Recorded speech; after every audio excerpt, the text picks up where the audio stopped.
All right, ladies and gentlemen, how you doing? Thank you for joining me and joining us. Actually, today I've got Gitta. She's an amazing woman. She was one of the very first people that I started watching on YouTube when I started to understand to read on men's rights and men's mental health. And I'm really, really happy to have her here. This is not going to be a conversation that's going to be there's no rings here. There's no limits. Whatever we want to talk about, we're going to talk about. We're going to talk about hard things and easy things, and we're also going to be talking about how men and women can work together to benefit the other. Right. So, are there things that men can do to help women, and are there things that women can do to help men, so that we can hopefully come to an agreement on many, many things and see if we can start helping each other become happier and healthier in the world that we both share. So today, I would like to welcome Gitta. Gitta, how you doing? I'm good. How are you? I'm doing fantastic. So tell us a little bit about yourself. My name's Gitta. I'm from Australia. I am. I advocate for men's rights, and I also care about women's issues. I don't like taking up labels anymore because I think it's just a bit divisive. But you can call me a feminist or a men's rights activist. Technically, I'm advocating for both of them, so I don't really mind. Um, Other than that, I'm a very creative person. I write poetry in my spare time, and I like to push the boundaries intellectually a lot. So that's I've me. noticed that. But you also do speak about mental health as well, because you've got quite a number of videos concerning depression I do. and stuff like that. So can you speak to that a little bit? Yeah, of course. I would actually love to. So I struggled with my mental health for pretty much as long as I could remember. From a very early age, I had very negative thoughts in my head. I thought about death pre the age of 10, I would say. I can't put an exact date on it. Um, so I've really struggled with my mental health. And the reason that I started talking about it online was because I decided that I was going to beat it. I was going to not let it affect my life anymore, because anyone who's suffered with mental health will tell you a lot of things get broken that mean a lot to you because you can't control this. So 2021, I said, this is the year I'm going to do it. I'm going to make it my New Year's resolution, and I gave it everything I had. And I ended up getting there. And I actually didn't think it was possible. I used to think that depression was like a terminal illness; you're going to have it forever, which I hear a lot of people with depression say, and it's just absolutely not true. And now I'm the best I've ever been, and I'm talking about it because I want other people to know I know that dark place very well, and I've known it for a long time, but you don't have to stay there. And I just hope I can encourage people to make the same moves that I did and get out of that place. I think that's a phenomenal thing, and I'm very grateful that you started filming those episodes discussing depression and mental health. I lost a friend about 2 years ago to suicide, and it was very sudden. He Yeah, literally got up out of work, didn't even clock out, as far as I remember the story. Got up, mm, walked up into a canyon, and shot himself in the head. I know too And many people. Yeah. yeah, this man was a man that I looked up to. He gave me a place to stay when I was having rough times. Mm, I was uh, yeah, it was just a lot. It was a lot, but something that I appreciate. Well, let me ask you this question: do you think talking about mental health and depression in your videos, does that also help you with your mental health? yeah, it does. Because I'm the type of person, as I'm talking about something, even as I'm doing it right now, my mind is like processing at the same time and like, well, analyzing what I'm saying and making sure that's correct. So when I talk about something, I'm a very analytical person, and I think a big part of having a positive mental health is questioning these really negative narratives in your mind. When you say you're worthless, you're like, well, am I worthless? Probably not. Like, I don't really think that. Here's all the things I'm proud of about myself. Here's all the people who love me. So the more you talk about it, the more you can question all these completely incorrect negative things in your mind, and the more people around you can break that echo chamber of darkness in your mind. Sorry, someone's coming in the door. So yeah, and the more people can break that echo chamber of darkness. So if you just keep it up here and don't tell anyone, you're just living in an echo chamber from hell. Yeah. Well, there's a certain part about the healing process with mental illness and mental health that it's important to feel like you're not the only person. You're not the only one. Exactly. So back in September, I've been passionate about this for a long time, and I was working up to getting it to happen. But I eventually started a men's mental health group with the help of another friend of mine, and he's got a background in mental health, and so we started that. Yeah, thank you. So we started with about 4 guys. A really good friend of mine. I don't want to tell too much of his story, but he lost his son to a drug overdose, and that was absolutely brutal for both of us. Because I mean, I knew this kid. He was. I watched him grow up from a fairly young age, and to see him as a man, and then to lose him was very difficult. But he was on me. He was like, "When is this happening? When is this happening? When is this happening? I need this. I need this. I need this." Right. And so finally the day came where I was like, all right, we've got a date, we've got a time, we've got a place, be here, be square. And he's like, nah, I'm already there, man. Well, I'll be there, and he was, boom, he was there. And he let it all out that day. And it was crazy because when I talked to him about it, he was, and even that day, he even admitted to it. He was like, there was so much there. There's so much bottled up there that I wasn't even aware of how much was there. But he said, I haven't slept that good in years because I finally got it out. I finally got my feelings out. And he said it was a transformative moment for him because he has never in his life ever talked to other men about his feelings. This man is 50 years old. I'm not surprised. Now you think about it, 50 years, you're living with all of those feelings in your head. You're dealing with all those struggles alone and by yourself because for whatever reason, you don't feel like it's safe for you to talk about these things. Right. Mm-hmm. And he didn't feel safe to talk about the passing of his own son. Like that blows my mind. That just hurts me. Yeah, I mean, I get a little bit teary eyed right now because there's a lot more history here than I'm letting on here. But of course, yeah. The fact that not just I, but we, like every guy in that room, just shut up, just let him talk, and nobody thought he was less masculine for doing it. No, of course not. Of course and not. That's yeah.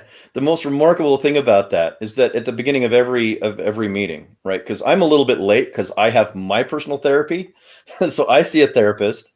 I started seeing a therapist because I thought, if I'm going to ask these men to do something, I need to be the Kickstarter. I need to be the one doing it too. I can't be the hypocrite and be like, no, I'm perfectly fine, because I am not.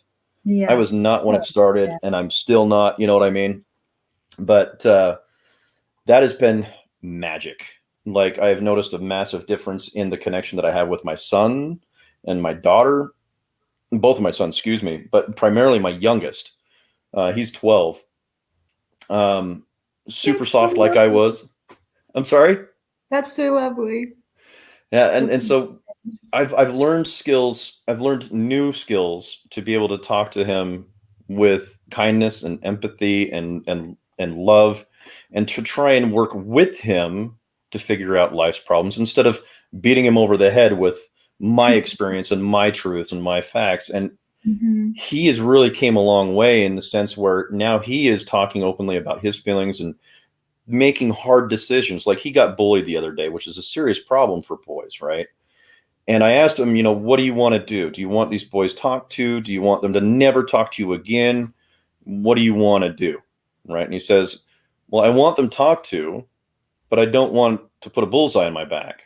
right? So is there something that we can do so that they're Mhm. aware of what they're doing? I said, absolutely. Is there anything What a else? And he's like, mutual well, response. yeah. And he's like, well, first of all, I want them to stop doing it to me, but also I want it to be addressed so that it's not happening to other kids. Because if it's happening to me, they're doing it to other kids. And I want to give them the opportunity to figure that out. Right. Your son sounds like a little trooper. Yeah, he is. And I was so proud at that moment because that was a very grown-up response that I It was is. not expecting. Yeah. I was not Yeah. expecting that. That's so lovely.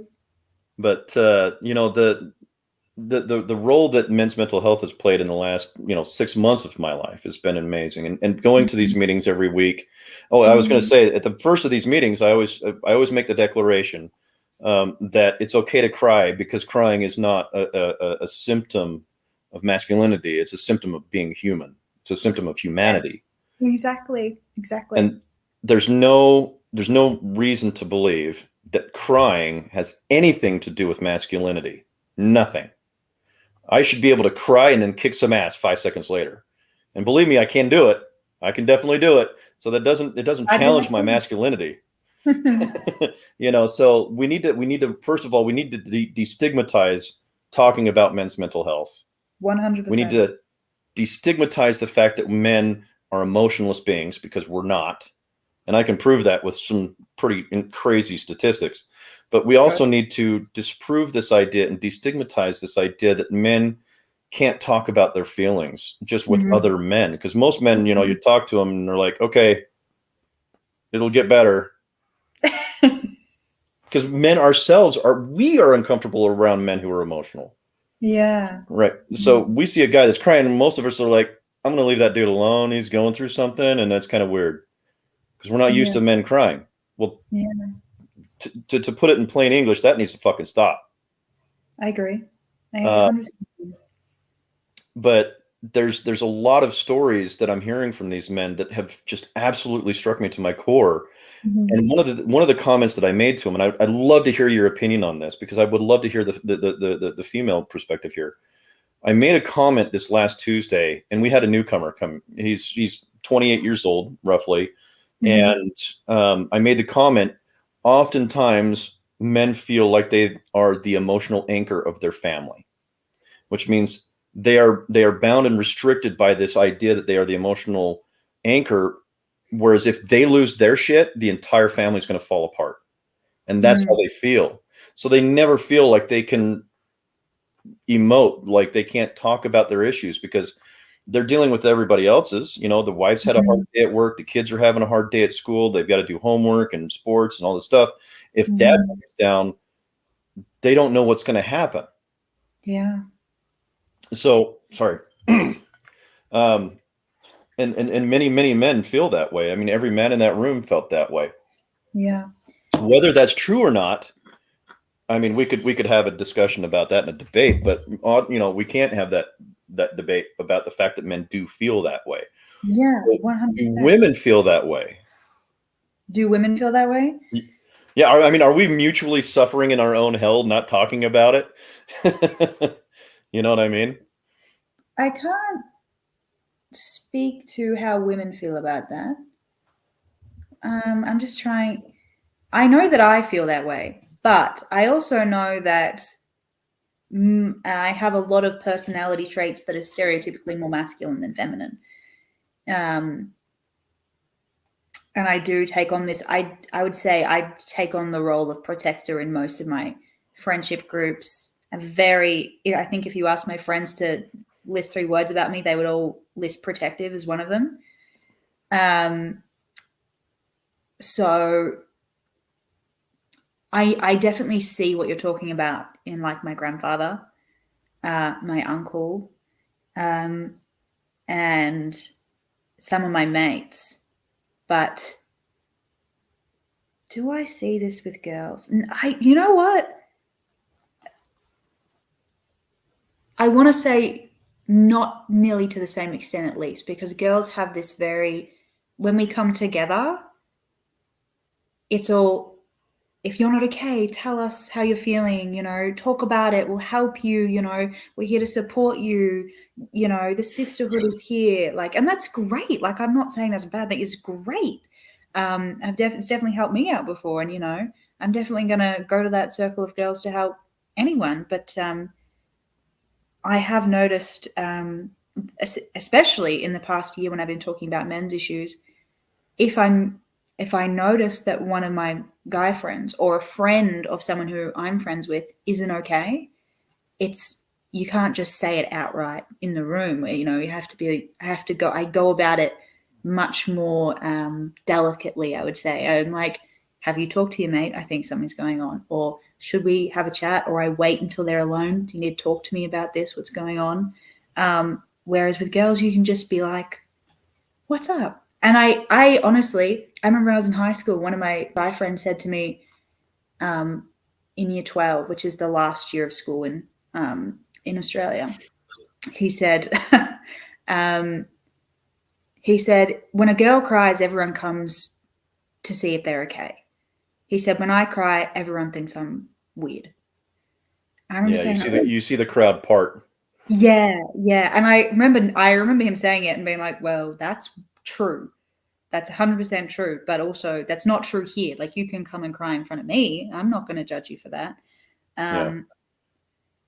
But on that, it's really interesting because you do get this kind of backlash from feminism when it's interesting because you see people say toxic masculinity is men not being able to talk about their feelings, right? But then when men do start talking about their feelings, they're labeled a pussy or, small dick brigade or, weak or, whatever they're going to call you. So it's like, well, which way do you want it? Do you want them to talk about their feelings or are they a pussy? Which one is it? I've even heard the argument that, men expressing their feelings is a way of oppressing women's emotions. Yeah. Who said that? Who said that? It's I like I said, I'm a little bit of a lefty, so I kind of dance in a lot of different worlds. Yeah, I've been left wing pretty much my whole life until recently. So, yeah. And I have a lot of friends who are very left wing, but maybe they just wouldn't say that to me because they know I would vehemently disagree. Well, it's not impossible to think about in the sense that, Clementine Ford made a post, I think it was early 2020 or late 2020, and she said, COVID is not killing men quick enough. Oh yeah, I saw this, yeah. That is messed up. Mm-hmm. And so it's not impossible to think that any other argument less than that is untrue. Yeah. But I could probably find the tweet for you, but I've seen the tweet. I know that's a fact. I'm not arguing you on that. I mean, if they complain about the amount of space that a man takes up is a problem, it's like what happens when a man unleashes his emotions outwardly. Well, there's a point. Well, yeah, sorry. Clementine Ford is when she makes comments like that, she defends them by saying, "Oh, it's just a joke," and it's like, okay, well, if it's okay for people to make jokes like that, then it has to be okay when people make jokes about you. But she loses her mind with, you're a misogynist if you make a joke about Clementine Ford, but she's allowed to make jokes about men not dying fast enough. So it's just a little bit hypocritical. That one just does. I'm like, 1 + 1 in this scenario is not equaling 2. What's going on? And the thing that really sucks is that she's got a son that is going to have to read that someday, and mom is going to have to answer for that. Yeah, mom's going to have to answer that question. She published a book called Boys Will Be Boys, and I've been meaning to read it just to see what it says. And I keep putting it off because I'm like, this is going to make me angry, and it's going to make me worried about her son. Yeah. Right, because you have an idea of what's in there. Yeah, I read her book, Fight Like a Girl, and I did a review of it on YouTube, and I was not impressed. I saw that. Yeah, I was not impressed by that one. So I'm like, I'm not going to. It's called Boys Will Be Boys. I'm already like, yeah. Yeah. Going back to what you were saying there. Oh, I'm sorry, what? I just said I need to be my calmest self to read that book. Okay, I'm gonna let you read that, and then you get back with me and let me know how bad it is, and I'll just pick your brain off of it. But no, I think going back to what you were talking about earlier, and I think when people hear us talking about these things, they might look at it or feel like we're making an argument against women or men specifically. But what I'm making an argument for here is that men and women both they both emotionalize both inwardly and outwardly somewhat differently, and society looks at that very differently too, right? So Yeah. a part of the reason why we avoid emotional men in public is because, quite frankly, we don't know what they're capable of doing, right? An unstable man is the guy that I'm going to be focusing my entire attention on, because I have to protect my family, right? When you say unstable, do you mean crying or crazy? Doesn't matter. Most men do not look at it that way. They look at it as either a threat or not a threat. That is how we function. And I don't want to speak for all men. I don't want to speak for all men, but the majority of the men that I know and I've talked to, and in a lot of the studies that I've read and a lot of the testimonies that I've read from men, is men look at other men as threat assessment, right? We're like, when a guy walks into a room, like for me, for example, right? My back is never to the door. I'm always facing the door, and I would like to be as far away from the door as possible in a restaurant. I also know where the exits are. Have you been in the military? Well, yeah, but that's irrelevant. That's I just how. hear people who've been in the military say exactly the same thing. Right. But when you carry a firearm every day, like I do, because I'm a concealed carry permit holder, um, you have to think ahead of these things, right? So you tend to start planning ahead. But we look at other men as threat assessment. So when I walk into a restaurant, I'm also immediately looking at the guys that could be a possible threat. So I'm looking at how big they are, how they carry themselves. Are they carrying a firearm? Can I tell by a little bulge in their shirt? Right. I'm looking at all of these things as I'm walking through a restaurant. That must be stressful. It's just normal for a lot of us. That's a high stress way to live your life. I mean, I say I do that every day, and it's not stressful, but you're probably right. It's probably one of those unobservable stressors that I'm just not aware that I do. So there's yeah. Sorry, go on. I'm trying to think, do I do this? I think I do, but I think I do it in a very different way. Because to me, it's like I'm far less concerned with what you're holding or what you look like or what's in your pocket than I am with how you're acting, right? Mm-hmm. So anybody who walks into even if it's a girl, man, anyone who walks into a room and this is going to sound like such a 25-year-old thing to say, but it's the only way I can say it, is like the vibe they're giving off. Like, oh, sure. Like if you're like, you Yeah. could be the biggest person in the room, but like if you're just sitting there, I'm not worried about it. But if you're crying, that seems completely unaggressive to me, not a threat, like very vulnerable. It's interesting to me that you see a crying person as a threat. Yeah. Well, the reason why is that an unstable man is a dangerous man. Because we were never taught how to process our emotions. We've only been taught to suppress them. So we identify a problem, right? So what I'm hoping to do with this show and with my conversations with people like you is to give people a better way of thinking about things, right? Give people a healthier way of looking at our fellow human beings, so that if we see someone crying, like let's say we see a man crying, we might see him as a threat, a potential threat, right? Mm-hmm. So I need to protect my family. But what we don't think of is, could I prevent harm by going and talking to that man because he is unstable? Can I bring him back? Can I help calm him down? Right? Can I connect with this person? Probably. But we don't think about it like that. Really? That's all I think about things. Yeah. I wonder if that's I wonder if that's a masculine feminine thing or if it's a nature nurture thing.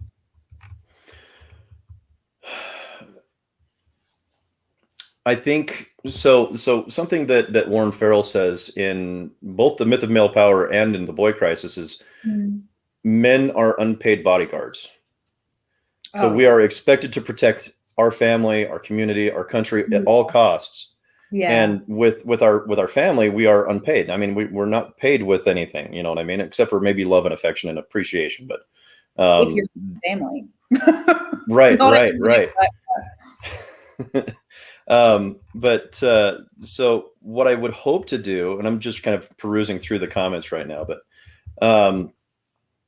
what I want to do is I want to change the way that we look at these situations and the way that we look at men and men's mental health, and see if there's a better way of possibly opening dialogues with other people. Like my wife can calm me down like real quick. If I'm upset, all she's got to do is just come and hug me and hang on me, and I immediately know that I am going too far. Right? I need to pull myself back and maybe refocus myself, and maybe change the way that I'm looking around this situation. Maybe this is something I need to deal with later.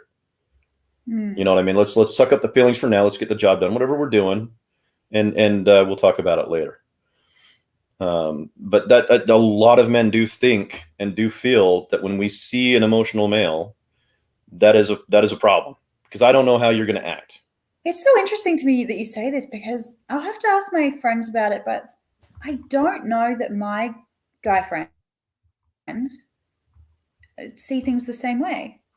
Because just yesterday, I had a message from one of my closest friends. He's a guy, and he was saying that he gotten home late because he had seen a guy on the side of the road, not okay, upset, and he just went and helped him. And he took a long time, but he just went and helped him. And I was like, this is why you're one of my closest friends. This is why I like you. So, but yeah, I'll have to ask. I don't know that I see that happening as much. I wonder if it's a geographical thing, a generational thing. I wonder what that is. Why we see that so differently. Well, I think the reason, part of the reason why, is that men are kind of, we are socialized in certain ways. And socialization starts so young, and this is part of like socialization theory. But they did studies where a crying son was picked up 30% slower than a crying daughter. Like this starts in the cradle. What's that? Where is that from? I will give you I'm the just link, because I curious. do have it. I'm But just curious to read this, because if that's true, yeah, it makes my heart break if that's true. it is. It's crazy. I may have to. I've got 30%. so many things. Wow. I'll find it, and I'll either post it in the link or in the comments, or I'll send it to you as well.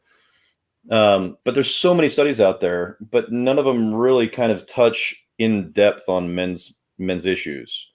Yeah, it's hard to find people actually genuinely looking into it. Yeah. It's tough. When you Google it, and you just end up with some blog post written by some feminist group that's like, none of this is important, and you're like, yeah. yeah. I'm trying to remember. There was a quote in one of Warren Farrell's books, and I think it's The Myth of Male Power. But he asks this person who's in charge of a federal agency responsible for conducting these studies, and he says, "Why are we not studying men?" And he basically says, "I would love to, but the money that we receive is not for that. It's for studying women's health and women's well-being."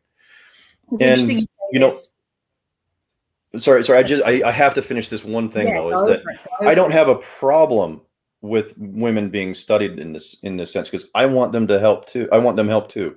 I want them to have the attention that they deserve. I want their issues being heard. I want their issues being seen and having something done about it.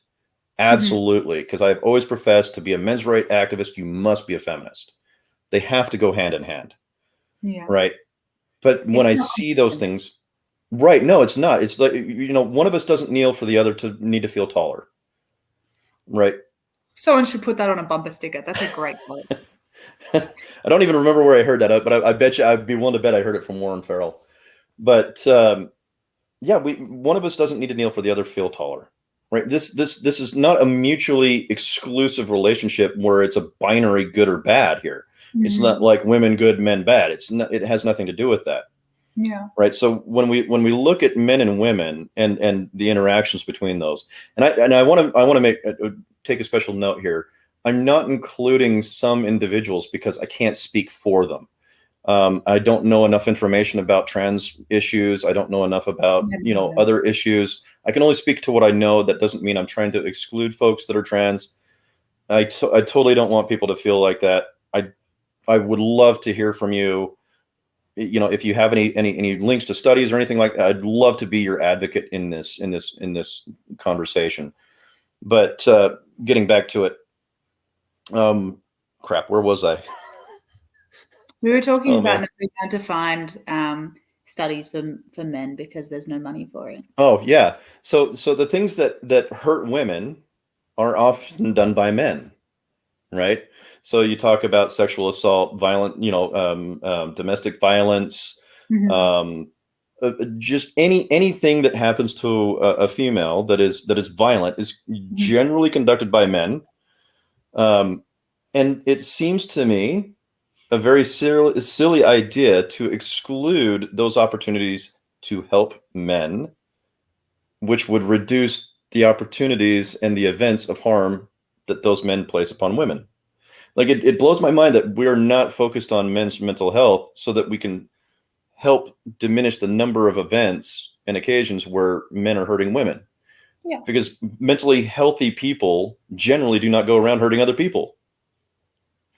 So can we help men out? It's true. I agree with you fully. I have no rebuttals. I agree. So yeah, that's I apologize for being long-winded there, but No, that's fine. That's fine. yeah.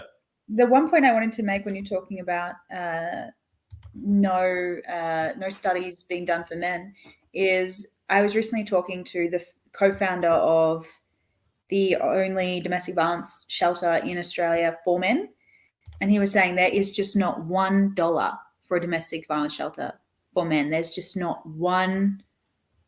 He said it's all for women and refugees, and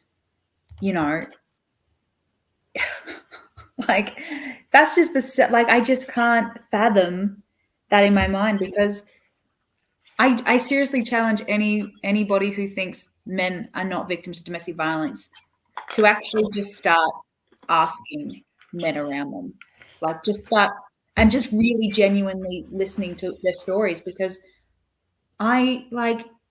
the second I started talking about this, I already knew a couple of men, that I cared about. But the second I started talking, people just started coming out of the woodwork to be like, just because I was the only person they knew talking about it, they just started coming out of the woodwork to be like, thank God you are saying this. Thank you for saying this. And their stories, I know multiple men, and this blows my mind every time, multiple men whose girlfriend hit them with a car. Does that not just blow your mind? You just no, Yeah. and they didn't go to the police. They didn't go to the hospital. I'm like, maybe you should have at least the hospital. Please, the hospital. Men don't report. Men don't report. They don't report 100%. And I know a guy who called the police while he was being abused by his partner. And when the police got there, even though he called and in the background they could hear it happening, they arrested him 100%. Yeah. The argument that women can't be violent is a fallacy. And yes, something that is I think it's intentional, but I want to give people charity. And so it may be just something that someone has overlooked, but the domestic violence in lesbian couples is just as high.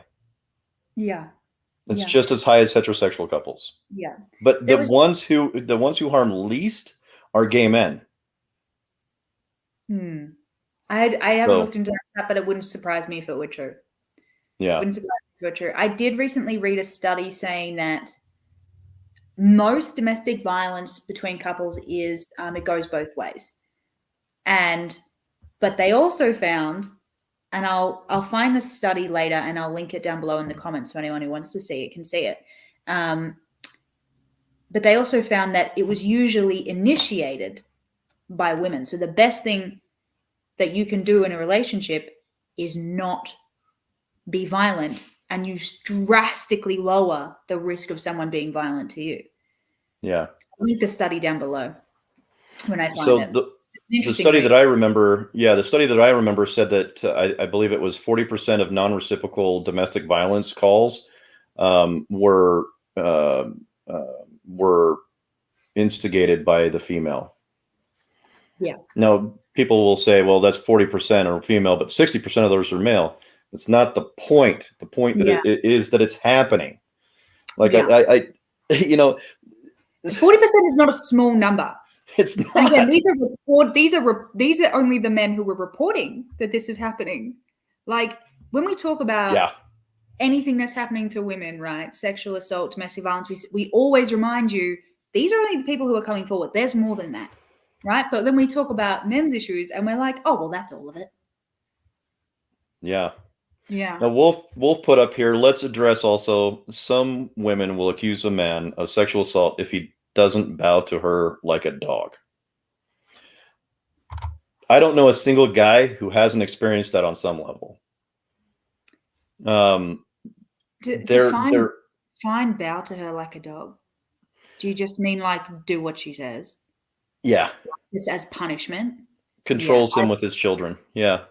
Yeah. Because most men will hesitate to do anything to their children in that sense. So they will placate their partner, and they will not do anything that rocks the boat so long as their children are okay.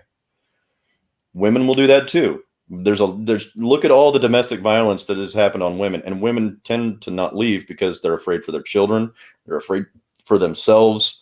Mm-hmm. They're afraid for a number of reasons. And so I don't want, this sounds like we're picking on women, but I don't want it to be that. I want people to acknowledge these facts and know that they happen regardless of gender. The problem is the behavior, not the gender that is producing the behavior. Again, put that on a bumper sticker. The problem is the behavior, not the gender. Yeah. And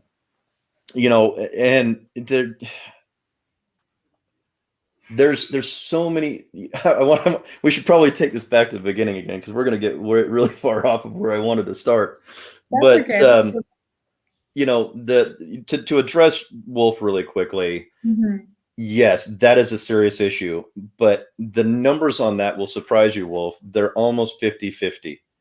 Men will do the same thing that women do. We just don't see it because women don't talk to men. Women talk to other women. Hey, and what was Wolf's comment? That let me see. Let's I'm understanding this correctly. Let's address also. Yeah, we'll accuse a man of sexual assault. Sorry, yeah. You're saying men accuse women of sexual assault at 50-50? No. Oh, I was like, I've never heard that one before. I'm glad that you brought that up, because I forgot that part of the comment. I was like, I have never heard that before in my life, but if it's true, it's true. Yeah. So I've actually been a victim of a false allegation. I know several other men who have been as well. But that's not to say that there isn't a mass majority of women who are telling the truth. Yeah, of course. Yeah. The vast majority. Sorry. The thing is about that, obviously feminism has the Believe Women movement, right? And the point is, and people often misinterpret that as, don't listen to any outside information, ignore evidence that the woman is lying. Don't do that. If you have a legitimate reason to think that you have questions, or you're like, well, that doesn't really add up, or it doesn't sit, like, obviously don't believe her in that scenario, but don't disbelieve her either, just because you know that that women lie. Yeah.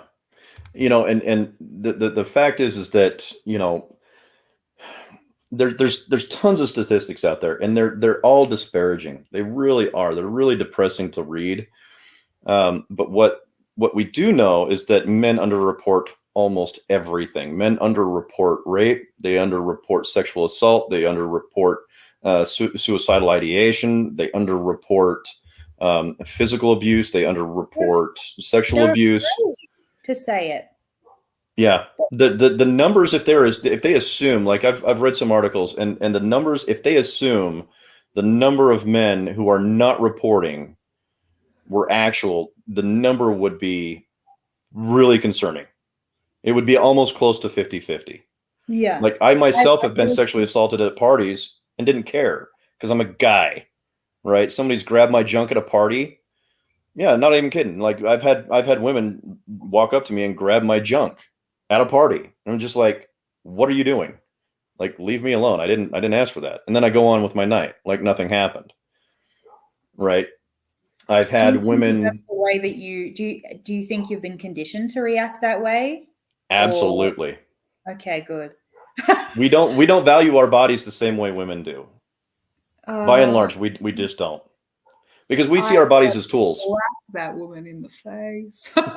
Yeah, men tend to see their bodies as tools, right? We see ourselves as workhorses. We see ourselves as the implements of battle. We see ourselves as objects that are supposed to die for glory, for family, for country, for honor. Mm-hmm. That's just how we see our bodies. We see ourselves as disposable. We are the disposable sex. I know. I don't like it either. Don't like it at all.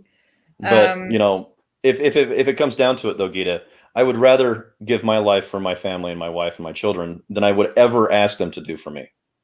Yeah, so okay. I'm happy. You say this, but if my family, men and all, especially my grandfather, if someone was attacking my grandfather, I would come, and my grandfather would be mad about it, but I would come in between them. If someone was attacking my uncle or my cousin, I know that they would all try to get in front of me, but I'd be like, no. Like, I love you just as much.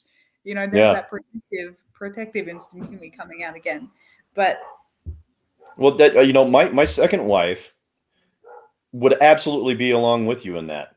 Like, she was a badass as far as that was concerned. She had no problem getting in some bullshit. Especially if it was like abuse of some type like that, she would kick the dog dirt out of somebody. But it's funny because the list of traits, of gender traits between men and women, they don't vary that much. No, they're they like don't. really, really close. So the fact that you can say that and I can say that should not be strange. Like the deviation is very minor. Yeah. So yeah. Yeah, I've always felt I don't know. I've always had more friends that were men anyway, and I never didn't think that made me manly. I think I'm a pretty feminine person. I wear makeup. I like to look pretty, and I watch my drama TV shows or whatever. But I've always just gotten along better with dudes, and that doesn't mean that I don't have friends who are girls that I love. I do, but it's just like for exactly the reason you're saying. We're not that different. And when I have people say to me stupid things about the amount of guy friends I have, doesn't it get you in trouble with their girlfriends? Only if their girlfriend's stupid. Like, don't you have trouble not sleeping with them? No, they're my friends. Don't have any problem with that. Doesn't cross my mind at all. Right? It's not. And then I think that comes from a misconstrued idea that I was talking to one of my best friends about this, that all men think about ever is sex. So if they're friends with me, that must be why. It's got nothing to do with the fact that I'm a hoot. Like, nothing to do with the fact I'm so much fun. And that's crazy too, because I mean, I've gotten that before too, where I've been at a party with my wife, and some girl has literally came up to me and flirted with me in front of my wife and I. What? Not kidding you. What is your wife do? I'm sorry. What did your wife say? She's a very quiet person. She's not going to say anything. That's my job. Okay. So, so I actually pulled that girl aside later, and I was like, I don't know what the f that was about, but that will never happen again. And you will call my wife, and you will apologize to her, which never happened, obviously. Um, but Well, you did that for her. I was That's pretty nice. heated about that one. I Um, would too. but that's something else that I wanted to talk about too is submissive men. Submissive men they get a lot of shit, They do. right? And I've every time I've been on a platform like this where I've been talking about men's mental health and men's rights is trying to help people, but those men specifically to understand that men who are submissive, that's not something wrong with them. It's No, okay, right? no, It's okay to be a submissive guy, right? It doesn't mean you're less masculine, because the thing that I found, and this is the best way to explain it, is people associate submissiveness with weakness. That's a massive mistake. yeah. Submissiveness does not equal weakness, No, it does not. ever.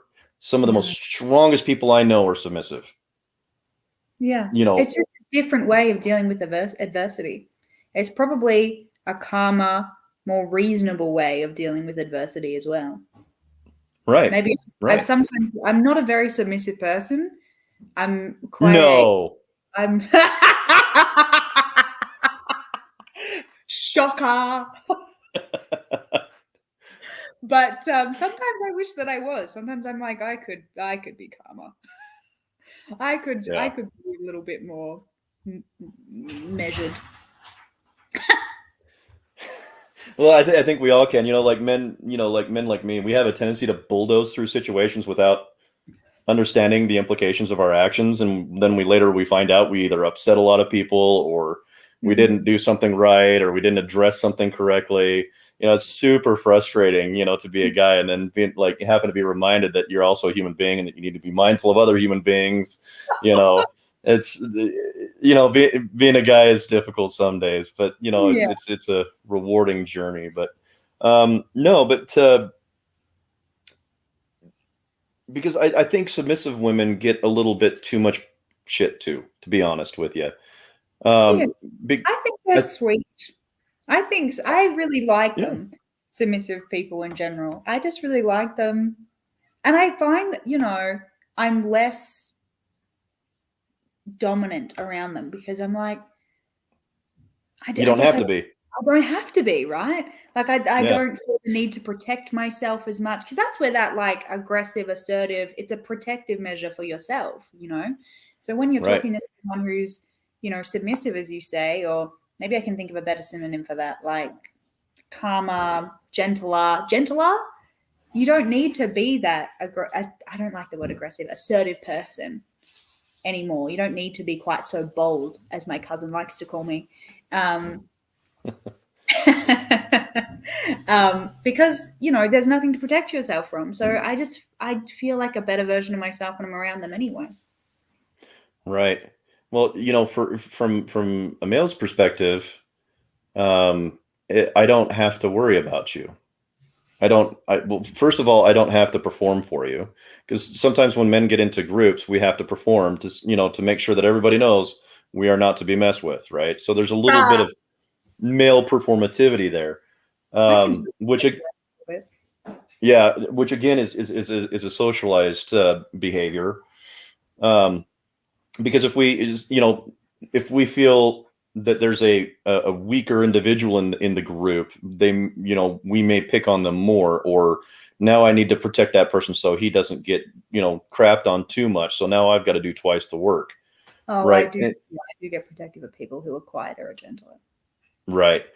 But I like them because I don't have to worry about who I am. I can just be myself. There's no threat. That's I'm true. comfortable. I can have deeper, more meaningful, conversations and relationships with those people. Yeah. Um, It's like I'm never going to take so down my walls in front of someone who's as assertive as me, but I'll take them down if you're gentler. yeah, Like, I want to look at this comment real quick. Do we believe locker room talk for men and women is an issue? An example, some girls will have their girlfriend talk around just girls, and guys also have their bro talks around just men. Good question. That's a great Yeah, question. very, very good question, Wolf. Do you want to start off? No, I'm going to let you go first. Okay, good. Cool. I have an opinion. Fantastic. I have an opinion. Who's surprised? I think it's important. I really think it's important to have spaces where girls can just be girls with each other and guys can just be guys with each other, and not stigmatize bro talk or girl talk. But when you're in that space, like I have definitely been in spaces where girls, when they've been talking about their boyfriend in a disgusting manner. Disgusting. I'll tell you a story. This, every time I think of this, it just makes me irritated. I was hanging out with some girlfriends, and one of them was talking about how the night before they'd been at a party with their girlfriends, and they had decided they were going to have a competition. This is such a millennial story, to see how many dick pics they could get that night, right? So she asked a guy that she was seeing and had an emotional connection with, and then when he reciprocated and she didn't respond, he was like, "What's going on here?" So she outright told him, "I'm having a competition to see how many dick pics I can get." And he quite obviously felt very upset about that. And then she came back to my circle of girlfriends and was like, "How dare he? That's so possessive. Like, you know, how so controlling of him." And I was like, "Excuse me." That's where you have to call out your girlfriends and say, "Actually, that was really disrespectful. If a guy did that to you, you would feel awful about that. You would say that was misogynistic and, you know, fuckboy behavior if it was the other way around. So, no, you actually can't do that." So I think girl talk and bro talk is important, but within that, a big part of that is calling people out, regardless of their gender, when they say something that you're like, "That's not okay." Like, I think there's that responsibility between girls to call girls out, and there's responsibility with guys to call guys out. That's my opinion on that. 100% agree with that. You know, something that I've noticed in male spheres is that there's usually going to be one guy that everybody looks up to. Like he's like, no, I don't like saying alpha male because alpha male is a myth, right? Mm-hmm. But he's the daddy of the group. Yeah. Like he's got the experience, he's got the integrity, he's got all the things that we want to be, right? Mm-hmm. So what happens is that guy busts the other guy down for doing the same thing, right? So if let's say the roles were reversed and that dude found out what that dude was doing, he'd be like, "That's some bullshit. You need to knock that off. Like, what's wrong with you? That's gross. Stop doing that." Right now, obviously, you're going to be embarrassed if you're the kid, you know, if you're the guy that is being, you know, attacked there. But the important thing to think about that is that guy has two choices. One is he can run away and never come back, right? Or two, and this is what I've noticed the most frequent, is that dude works twice as hard to get back into the good graces of the daddy, right? Really? The daddy figure.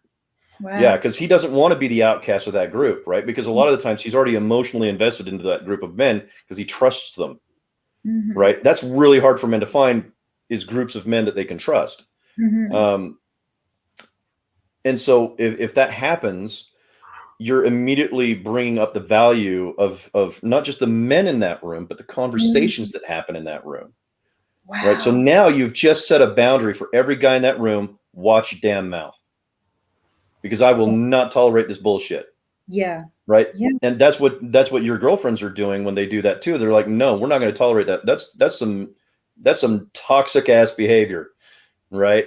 Well, it's interesting that because it's interesting because I only told the first half of the story. I didn't tell part of the story where when I tend to call girls out, it doesn't tend to be like, and I will continue to do it regardless of what the repercussions may be. But girls do not react well when you tell them you're doing to men what you don't want them to do to you. And I remember another time when I did this, I had another girl, like I was yelled at, screamed at, "You can't say that to us." And then I was like, "Well, I'm going to leave because I'm not interested in this." And then one of them came to my house and knocked on my door and yelled at me on my doorstep because how dare Wow. I tell that girl that she can't pressure her boyfriend into sex. So that's not what happens in that's not what happens in girls. But I think that, you know, We I laugh about that because it makes us uncomfortable. yeah, Because we're like, holy cow, really? That's awesome. it's awful. Well, I mean, it's awesome that they got called out on it, is what I mean. I You called them know, out and I got kicked out. But I think it's more bye. why you want to be a good person? We don't do that here. Right. But I think it's important because I like, as much as I've had these experiences with some women, there are other girls who very quietly be like to me, I'm so glad you said that. Totally with you. And I think it's important for girls to say, well, if I want to have men treat me well, then I need to treat them well. And I need to stick up for my guy friends as much as I would stick up for my girlfriends in these scenarios. It's not okay either way. So if you, and because feminism tells men all the time, you got to tell your boys you can't do that. All right. Yes, you do. But you also have to tell your girls you can't do that either. Right. It's kind of like that statement. Men, you got to do better. Yeah. So do you. Yeah. Like, let's not pin the behavior on just one of the genders because we're both guilty of it. And that's the thing that really bothers me about these people that they're like, oh, the both sides are doing it kind of bullshit. No, like you need to pay attention to what that phrase means. That means this behavior is so widespread that it encompasses all parties, all people, and all genders. This is not a simple problem. Like this is a deep-rooted, almost systemic issue within both of these parties, Not and it almost. needs to be stopped. Yeah. Right. And so what I've seen and what I try to do myself is I like to do call-ins. Call-outs are fine when it's a massively egregious behavior. Like if you were waving a swastika flag around, sure, call that asshole out or punch a Nazi, your choice, right? Yeah. But if it's your boy and he's eliciting some very negative toxic behavior, I prefer to do a call-in. I will pull him aside and be like, dude, that is not okay. You need to knock that shit off because if you do it again, you're going to have to deal with me because I'm not going to deal with this. I'm not going to have this bullshit in my life. So I want you in my life, but I need you to step up your behavior because this is what I want in my world. That's a fantastic point.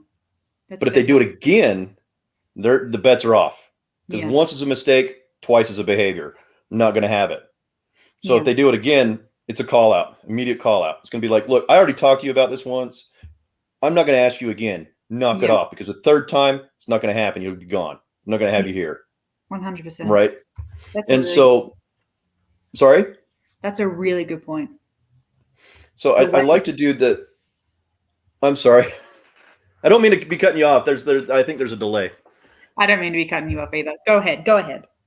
Oh no, I was just saying that I wish that behavior was more frequently supported, but there's so much emphasis on call out culture that it's actually not being very helpful. Like we have to give people the opportunity to restore their place in public order, so to speak. Because what's going to happen is if I really call this dude out, he's going to be pissed, right? He may be very upset for a very long time, and I don't know how that harm is going to come out later. Yeah, it's like that when your parents tell you off in front of your friends thing. You're like, in front of my friends? Really? Like you can handle it better than that, Yeah.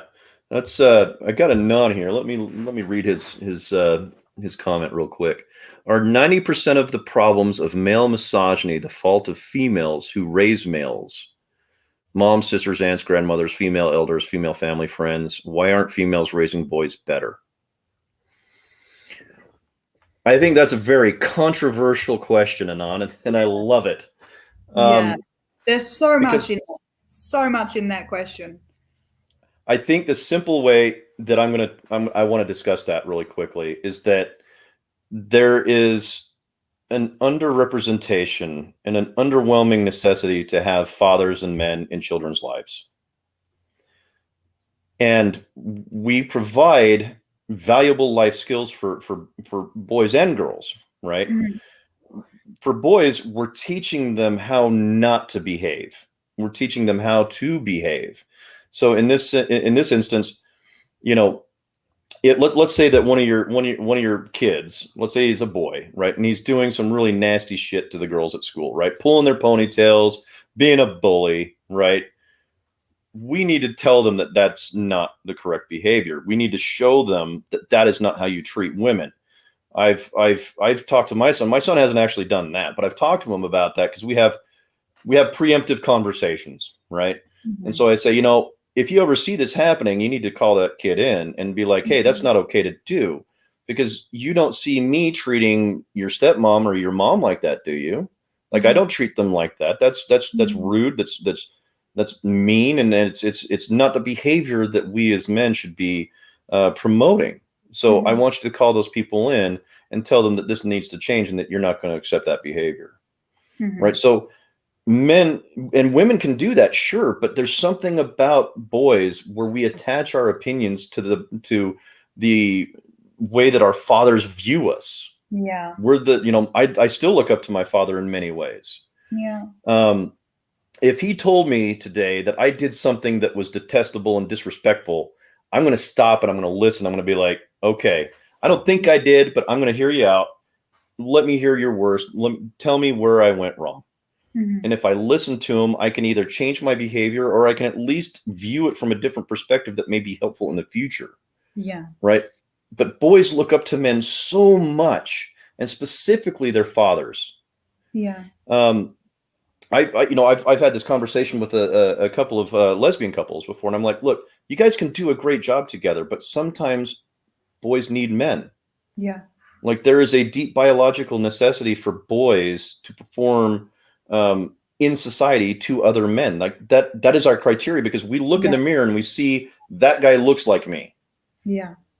right? And that's why things like parental alienation and custody cases are so crucial to steer Awful. away from. You don't want to alienate your children from Yeah. their parents because when that kid looks in the mirror, he's Exactly. looking at himself. He's saying, "I'm half of that other person." So does that mean I'm a piece of shit too? Yeah. You get what I'm saying? So it's 100%. really important to have those conversations.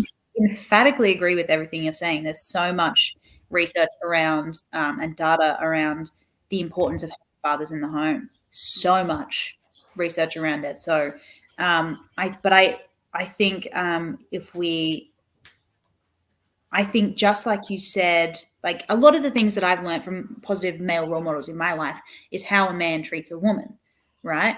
And how like, that dynamic should play out, right? So and the same is vice versa. As a woman, you look at the women in your life and you say, well, how are they treating the men in their life? What, and you replicate that behavior. So there is I 100% agree with everything you just said. That was the first thought I had, that it's so important to have male role models in the home. But if you are a mother, a sister, a grandmother, an aunt, and you talk about men like they are trash, like they are, and some women do, you are telling your children that is okay. That is an acceptable standard of behavior, and you're telling your daughters that is an acceptable standard of behavior for them to treat their future partners. So there's still some responsibility on the mum, although I 100%, the first thing I thought was we need males in the home. 100%, that was my first response, so I'm glad that's what you said. Yeah. Um, you know, and I don't want it to be taken the wrong way because I still believe that gay couples have every right to raise Of children. course, of You course. know what I mean? There's That doesn't mean there there's can't some be a stable, positive male role model for them somewhere.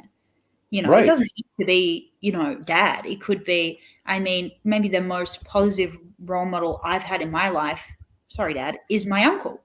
I'm just really close with my uncle, and he's maybe the most positive role model I've had in my life. So, a male one anyway. So it doesn't have to be like, not that I don't love my dad. I do love my dad very much, but I'm very close to my uncle. So, it doesn't have to be dad if you're, you know, if this is not going to happen, but hypothetically, were I to marry a woman, I would probably make sure that my child spent a lot of time with my cousin, who's a male, so that he could have that male influence in his life, because, you know, it's kind of the right age, and it'd be good for him, and it'd be good for my cousin too. Yeah. So good question, Anon. Thank you for asking that question. Fantastic question. Let me address one other issue here, is that, you know, I understand that there are very conservative individuals out there that don't believe that gay and lesbian couples should be raising children. I understand where you're coming from, and I understand your perception, and I understand that your religious beliefs drive those. But I'm not going to adhere to that belief, and I don't have to adhere to that belief, and I support my LGBTQ friends. And as far as I'm concerned, the more humane way of dealing with this is the way of understanding that all people are human beings. It's not unnatural, because if it was unnatural, it wouldn't be existing in the first place. These people exist. They exist in nature, and they always have. So I really don't want to. I don't want to call out that. I don't want to call out that commenter any more than I have to. Like I said, I'm a man of my word. I'm going to try and call in something first before I call you out. So, because I know the individual who made the comment, and, you know, I understand his background, and we've talked about many things, and we disagree with a lot of different things. But that's kind of the point of this channel, really, is to try and breed some kind of bond between political ideologies, religious ideologies, so that we can create a world that is more beneficial to more people, rather than being so polarized. Yeah. So I really agree with what you just said. You know, whoever I haven't seen the comment, but, you know, all respect to that person. You know, I'm also a religious person. I'm Christian, but, you know, the heart of my Christianity is love and acceptance of other people. And, you know, so I respect your opinion, but, also I respect that, other people are human beings first. And, I genuinely believe God made them that way. So that would be what I would say to you, with love and respect. Yeah. I don't want to get too far into that conversation, because I plan on having a podcast about, you know, religion and LGBTQ at some other point in time, which I will definitely have that individual on for that conversation, because I do know where he stands. He's very conservative, and, you know, that's fine, but we need to find a place where we can all coexist, dude. Exactly.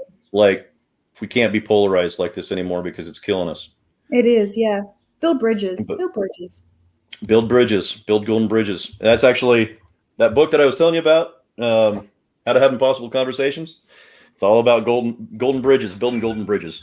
So we're at the hour mark. How are you doing so far, Gitta? I'm good. All right. So there was actually, I need to go back here. Someone had a question for you specifically, and I want to make sure I'm paying attention to that. Where did it go? Here we go. Gitta, question for you. What do you feel is the biggest challenge for single moms who are raising a son? Wow, that is a big question to ask me, because I don't have any children. But biggest challenge. I don't think he was assuming that you were a mother, by the way. I think he's just asking you that question as a female. No.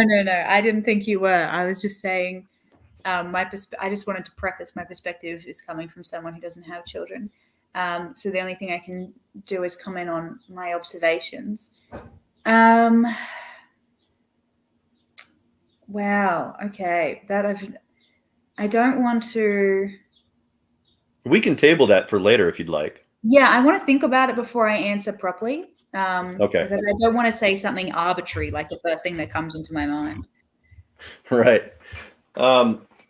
So I wanted to kind of get into a few statistics and see what you thought about these. So I'm just going to kind of rapid fire these off, because I think it's important that we do talk about these very specific issues.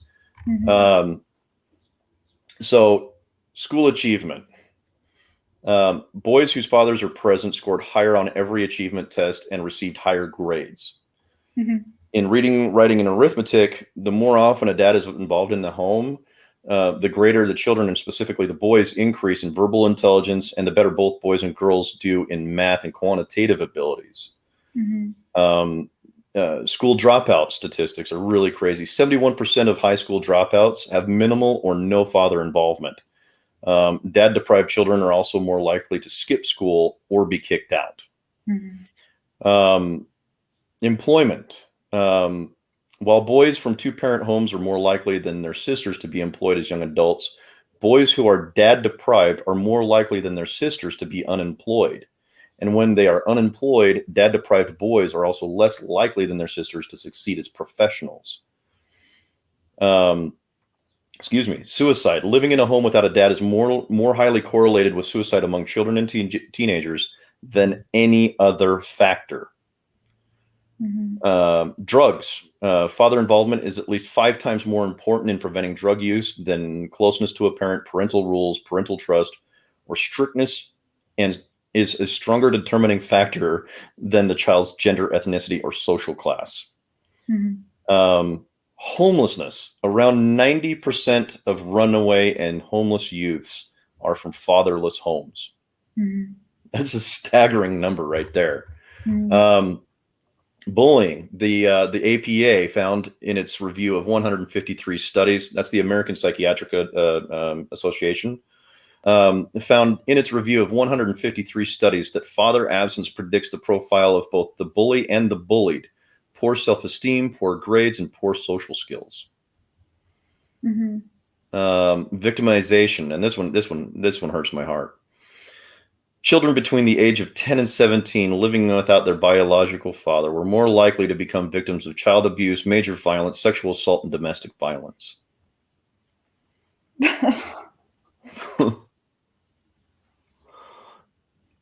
Here's a tough one.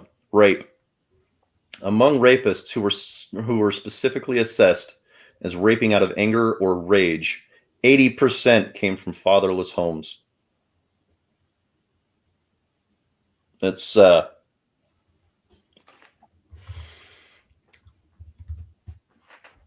when someone tells me that men don't need help, they can refer to that information. And I'll list all the studies. I'll list all the sources in the comment or in the description box. But I think the one thing I think both you and I can agree on here, Gitta, is that men need help. Men and boys need help. So do girls, obviously, and we're going to get into that in the second half here. But this is going back to my previous statement. Is when fathers aren't there, we can see the detrimental impact.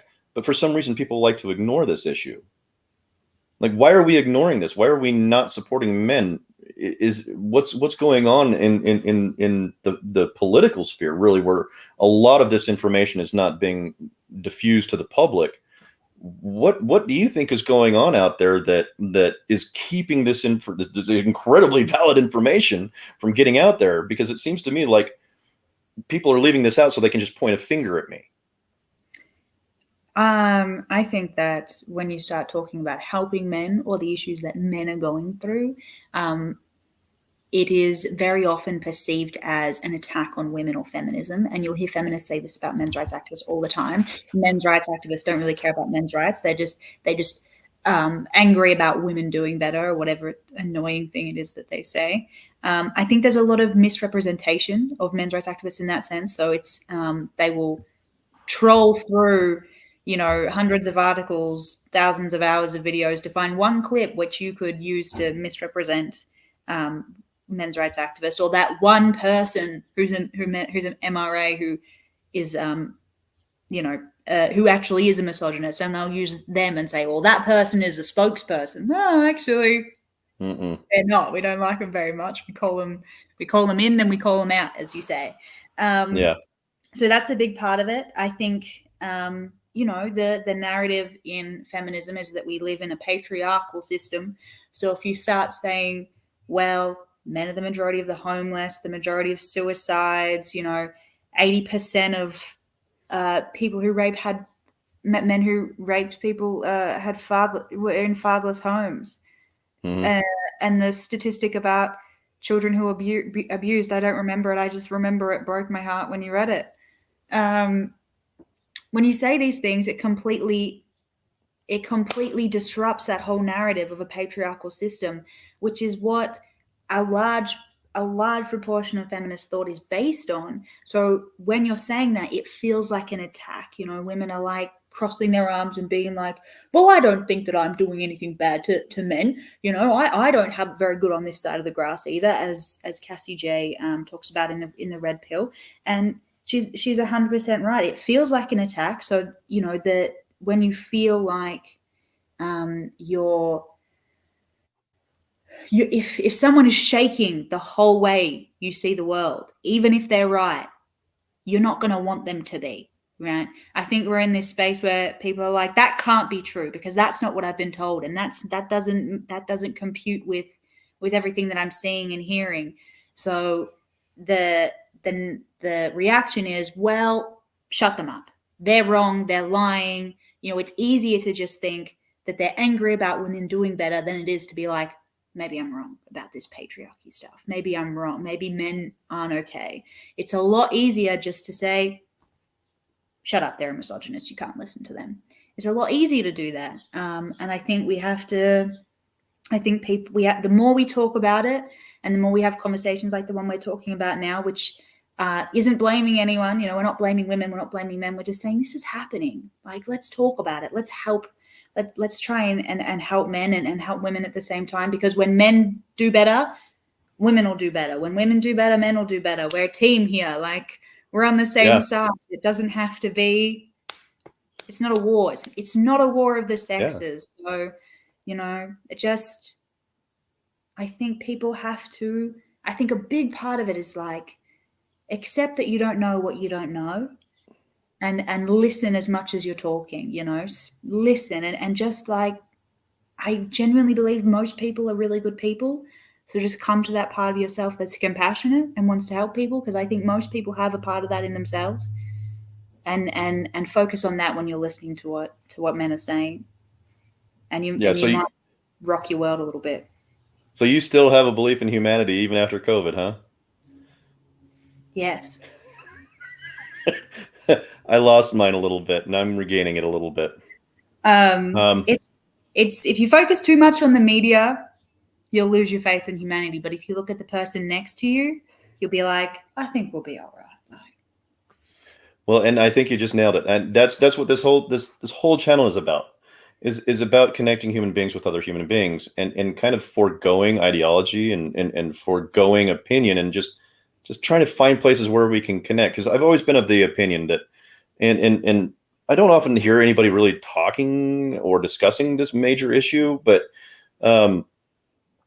it feels like, you know, throughout the 20th century and more towards the end, the ass end of the 20th century, we kind of started to be discriminatory against our partners, right? In the sense that, you know, we would break up with someone if they left the toilet seat up or the toothpaste off, right? You know, we find all these little reasons why not to love our partner. But what we don't look at them as ways of loving your partner, right? Taking these things like, maybe my wife does something annoying, but I look at that as a function of her character. That's part of the reason why I fell in love with her, right? Yeah. I'm looking for reasons to love her. Yeah. And I wish we could move that into the way that we have a dialogue like right now, right? Mm. I'm finding ways to love and appreciate Gitta, right? Your quirks, your even if you have inconsistencies in your character, I find that fascinating. I connect with that because I'm an imperfect human being too, right? And so I really want to change the way that people view human interaction and human relations, in the sense that I want us to start focusing on the things that we have in common rather than the things that we have as a difference. Physically, you and I are very different. Like, you have lady bits, I have guy bits. Yeah, but I was thinking about growing a beard. That might make it. Hey, you know, don't yuck somebody else's yum. But more to the point, though, is that, you know, if you do have children, I could understand the sentence, "We both love our children," right? We both have parents. We both love our parents. We both love our family. We both love our communities. We both want the best for the majority of the people that we know, right? So we have these systems that we have where we're kind of reinforcing the bonds of our pack, right? But we really kind of don't extend that that privilege out past that, right? Especially to the people that don't believe the same way that we do. You Yeah. know, I'm an atheist, but I have conversations with Muslims and other Christians, Protestants, Catholics. I mean, half of my family is Catholic. I was raised in a Mormon family, an LDS Mm, family. mm, And so I have a really wide, diverse group of friends that, span the political spectrum, the religious spectrum. One of the people that is on my friend's podcast frequently, her name is Jen. She's Buddhist, and the Muslim and the Buddhist have a conversation on a weekly basis about their faiths and how they can work together to kind of bridge the gap between those two religious faiths. And I find that yeah. absolutely fascinating, and I find that really hopeful, right? Yeah, well, But it's interesting you say this because, as you say, you're an atheist. I'm a Christian, but when I talk to people who have different religions than me, I'm very fascinated more by the places where we see things exactly the same as a result of our religion. I was talking to some, I can't remember what her religion is, but she's from India, so I'm not sure what it was. I can't remember. there's a couple of them there. Well, there's Yeah, more than a couple. but she was talking about how in her faith, when she's praying for somebody, she imagines a circle of light around them and to protect them. And I was like, that's so funny. I do the same thing. I've always done the same thing when I'm praying from a Christian point of view. And then I was talking to someone who is more spiritual than religious, and they do the same thing. So I was like, this is really interesting. We've all come from different sources of spirituality, and we're all doing exactly the same thing to protect the people we love. I think that's really and again, like, I'll always be more interested in where we're the same than when where we're different. And I think that's why I'm able to have, friends who are very right wing or very left wing, and I'm just chilling in the middle, like, I like you all. Like, and not really mind too much about that. Because again, I think if we focused on where we were the same, we would realize the world's a much nicer place than what we sometimes perceive it to be. Oh, absolutely. Yeah. Um, so let's get into feminism and how men can help women. Hmm. First and foremost, I reject MGTOW, which, if anybody doesn't know what MGTOW is, it's men going their own way on Reddit. And this is the reason why. I have seen the most toxic shit on that website. I Yeah. mean, I don't like that too something much. that, yeah, I detest it. I mean, I've already expressed my feelings on the matter already, where we shouldn't have to kneel for someone else to feel taller, right? But one thing that I instituted in my men's group therapy was, not only are we seeking ways to retain our masculinity and cry, but also this is not a space for woman bashing. Like, we are doing this to help better society, to better women's experiences of men. We're doing this to help women achieve the things that they want in their life, but to do that, we need to be healthy too. Yeah. So I do not tolerate that kind of bullshit in my general vicinity, right? I call that out. And every single one of the guys in my group have been phenomenal about, talking up the women in their lives and talking their partners up, because we've got a couple of bisexual and gay men in our group too. Hmm. And they talk their spouses up and they talk their wives up, and it turns out we feel better about our interaction at the end of the night, because we look at ourselves and we say, I'm a kinder, I'm a gentler, I'm a more knowledgeable, more intelligent man now than when I walked into this meeting 4 or 5 hours ago, because ours go for about 4 hours. Yeah. Because we spend the first half just, talking about men's issues. If one of the guys has something that they want to talk about, we talk about that, we listen to them, we hear them. We ask them if they want us to give them input, and advice or whatnot, or if this is just a listening moment for them. Yeah. Yeah. Just hear me. But then some of the time is spent just connecting as men. Male bonding, healthy male bonding that is not Yeah. dependent on this dominance hierarchy, right? So I think it's a very healthy place to be, and I want to hopefully eventually one day expand that out past that group meeting. But what are some of the ways that we can help women? Because I know that medical issues are a serious issue, and my wife just went through this, women have a tendency to really suffer in hospitals and with doctors where they just don't listen to them. Can you explain Sorry. that for me? Okay, Expand that for me. so my wife had a physical ailment, and they just kept saying it's nothing, it's nothing, it's not. We don't see anything wrong with your ultrasounds or nothing. You know, we're not finding a problem or a cause for the pain that you're feeling. And my wife is doubled over in pain. You know, she's turning 50 shades of white right in front of me, and I'm losing my mind because the doctors aren't helping at all. They're not listening to her. They won't prescribe her any pain medication because in the U.S. we have an opiate problem here, right? So they, if when somebody is a repeat visitor to the ER, this is the worst thing too. If they receive a pain medication from one doctor at the same hospital and they go back and receive a different medication from the same hospital but a different doctor, you can be prosecuted. Yeah, figure that shit out. Why? Because it was a different doctor. So they're shopping for drugs. That's how it's prosecuted. And I know because that happened to someone that I know. Someone very, very close that I don't want to mention, but they are very close to me. That's a load of bullshit. Yeah. That's so atrocious. Yeah. So what happened was I was actually watching one of Roma's videos. For anybody on YouTube, it's Roma's Army Men's Right. Rights or something like that. Yeah, Roma's Army. But I was watching one of her videos on she was calling out this feminist that was saying that men are doing horrible things to women, like forced lobotomies and stuff. She totally destroyed this chick. What? But I was reading in the comments. Yeah, it was ridiculous bullshit. I was reading in the comments and I saw one woman make a comment. It's like, oh yeah, I had this issue and it turned out to be this problem plus endometriosis. And I started linking the two things together.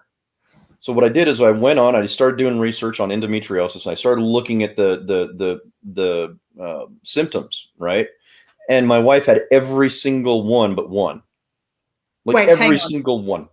Wait, hang on. You're telling me, did she have endometriosis and the doctors couldn't diagnose endometriosis? They knew that she had cysts, small cysts on her uterus, right? Didn't connect two and two together. So what happens is, I get done talking to her about this, and I'm like, you're gonna make a phone call tomorrow with an OBGYN and we're gonna take care of this like ASAP. Mm-hmm. And sure enough, she had the procedure done. Within 24 hours, she was feeling almost normal. But she had been suffering through this for 3 months. But no one would listen to her. Right? Now let's juxtapose that against my own experience. Mm-hmm. So back in November, I got COVID. Mm-hmm. And I had a fever for 4 days, and I'm like, okay, it's probably time for me to go in. It wasn't even a bad fever. I wasn't even feeling that bad, but I was like, okay, well, this is sticking with me. I better go check it out. Mm-hmm.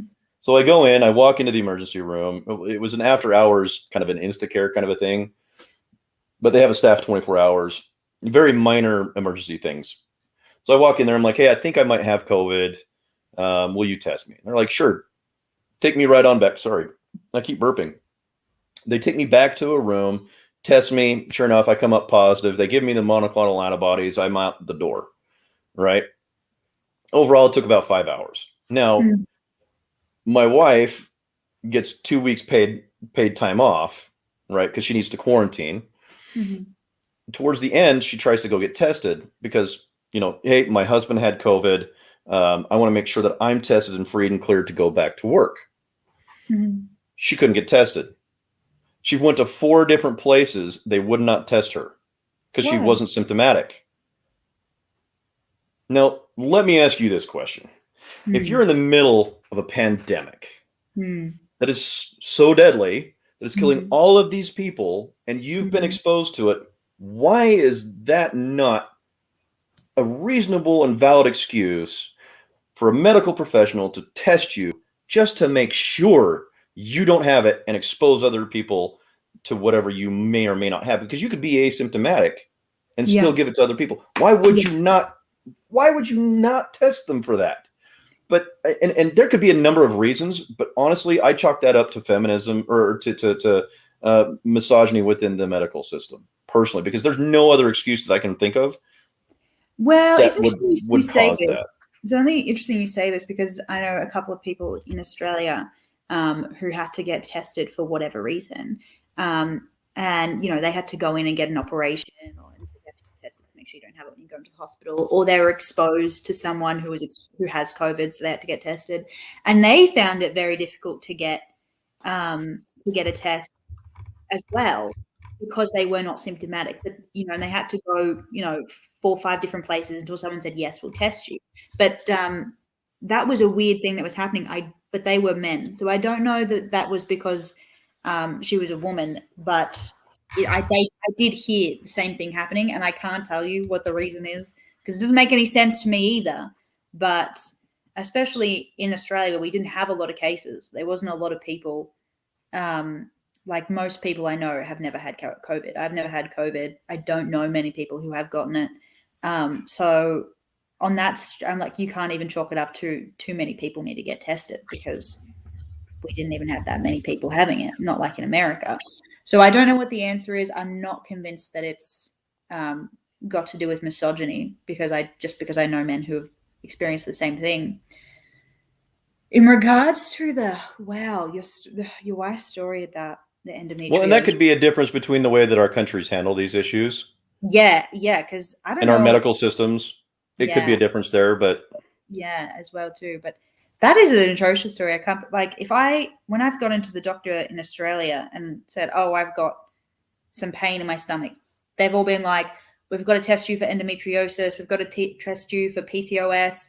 And it never was those things. But that was the first thing they said as soon as, because there's a big health movement in Australia around, I don't know what it's like in America, but in Australia, there's a huge health movement around endometriosis and women's healthcare. Get tested. Every women's bathroom you go in says, get a pap smear. Like it's. I don't know. I don't go into women's bathrooms. It's really, I know, obviously not, but that's what it's like in Australia. So I can't comment on ever having felt, but that could be a difference in our countries. So, but that is an awful story. But your poor wife. There's other stories too. So one of the most worrying statistics is the number of racialized Black women that are dying both during childbirth and through other procedures in hospitals. Like, the number is outrageous. It's a massive disparaging number. I'm sorry? Do you have the number? Not handy. I don't. I was not prepared to talk about that specifically, and that's my fault. Everybody can put that on me. I'm fine with that. That's fine. I don't think you're lying. It's fine. I was just curious what the number was. Yeah, but that reminded me of one other thing that I didn't cover in the first hour. I want to cover really quick. Mm-hmm. So in the U.S., we have a serious problem with incarceration rates. Specifically, racialized Black men are being incarcerated at stupid high rates, right? Yes. Whatever the reason for that is we need to be more attenuated towards that problem. Mm-hmm. Because if we were to put it, like, I like when I'm trying to think critically about something, I like to put a mirror up to it, right? And so I want to put a mirror up to it and be like, okay, so if we were doing this same thing to racialized Black women, would we be as lackadaisical about the results? No. We'd be picketing in the streets. We'd be burning downtowns, mm-hmm. right? So for some reason, there's this disparity happening, and everybody's just kind of like, meh, whatever, and I find that troublesome, because what we're doing is we're removing fathers out of homes. For what? A war on drugs that was started in the 70s. You know what I mean? And this is why I'm a libertarian, is I don't believe anybody has a right to tell me what I can put in my body. If you want drugs, take the drugs. But, if you want my help, sure, I will help you get off of them. I'll even help you do them safely, right? Because I care more about you staying alive long enough for me to try and help you to get back to recovery, because I'm a recovered addict. Yeah. And so I like, there's so many things that we need to talk about as far as men's rights and men's mental health. We haven't even gotten into the legal issues that men face. I could talk about this forever. But it's Yeah. So interesting. let's go back to women. I want to focus on women for a second. Okay. Do you have a point to think about women? I was like, okay, I had something to say, but now going back to women. So, Well, I mean, what are some of the struggles that you see women continuing to deal with, and what can we do to help them? I mean, um, what are your thoughts on that? Especially if you're, since you're in Australia, because you're in and around about the Victoria area. What are some of the issues that you still see women facing in your neck of the woods? obviously, sexual assault and domestic violence is a big issue for women. You know, that's not to say it's not a big issue for men, but it is a big issue for women. Yeah. And I think in Australia we have had a big push around this to raise awareness about it, which has been fantastic. And I've always felt very supported in this sense. But I think, what is the biggest issues facing women? Do you know what? Honestly, in complete honesty, I think it is currently this. What is the word for it? This, I don't want to say power struggle. This back and forth between men and women, like the at each other's throats kind of mentality. Where you called it, what did you call it? Because I call it MGTOW, but you called it MGTOW. Yeah, Yeah. MGTOW, MGTOW, whichever. With men talking about women so abhorrently in some cases, and women talking about men so abhorrently in some cases, like it's like people are trying to, separate us. And we're not supposed, we are one tribe. Like Jordan Peterson has talked about this. There has never been a case of women living separately and men living separately. Like this, it's so toxic. Like imagine going into I can't imagine going into a relationship with this view of like, men are the worst. I have to be fearful of my partner because my partner's going to be violent towards me. I can't imagine that. I just, or even like, I'm a strong, independent woman. I don't need a man. Well, now you're emotionally depriving yourself of love and affection. Because I remember I said this to my granddad once when I was going through a break. I was like, oh, it would be fine. I don't need a man. And he said, are you telling me you don't need love? Like, and this is where women are really depriving, and I think it's happening to men as well. Again, like we said, we're more alike than we are this different. How did that hit you? When my granddad said, you telling me I don't need love. Yeah, how did that hit you? How did that make you feel? It was like being hit in the chest with an anvil. Oh, right. yeah. Granddad put the smackdown on me. Yeah. The wisdom of old age.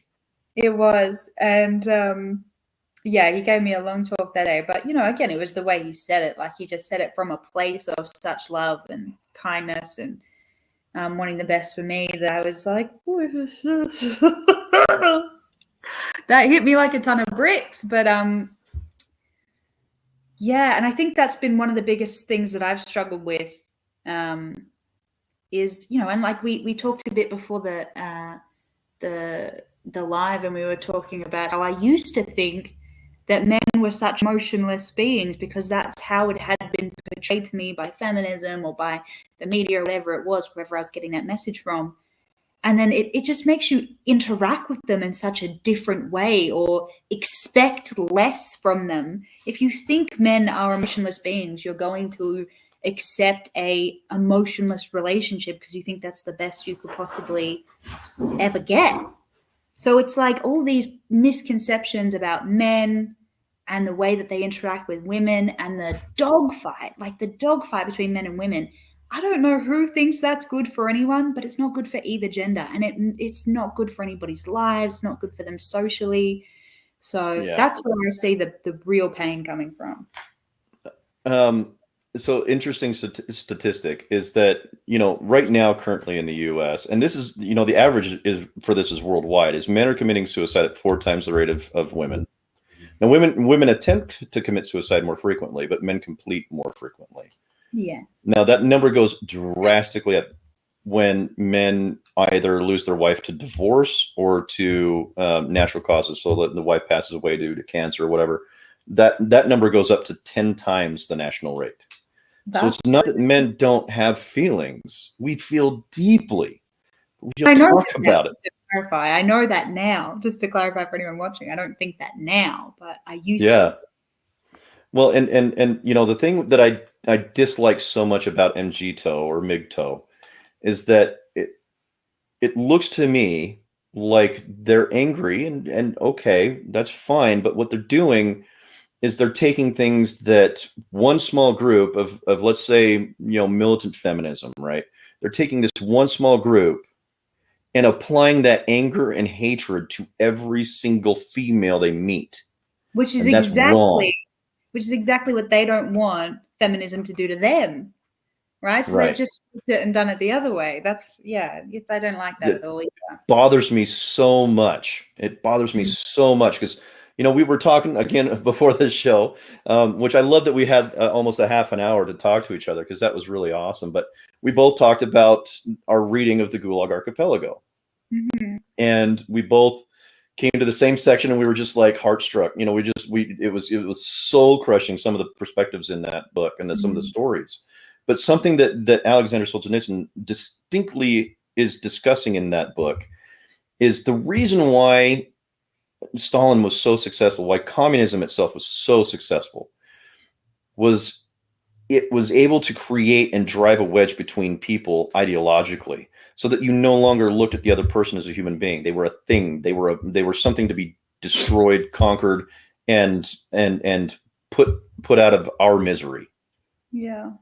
And that's what they're doing. That's what we all do when we choose to make that very stupid mistake, quite frankly, of applying this label from the actions and behaviors of one person or a group of small group of people and putting that on everybody associated with that group of people. It's so harmful. It's so toxic, and it's such a as my friend Bradford would say, it's such a maladaptive behavior that, you know, really we need to stop doing that. That is so bad. It's so not good.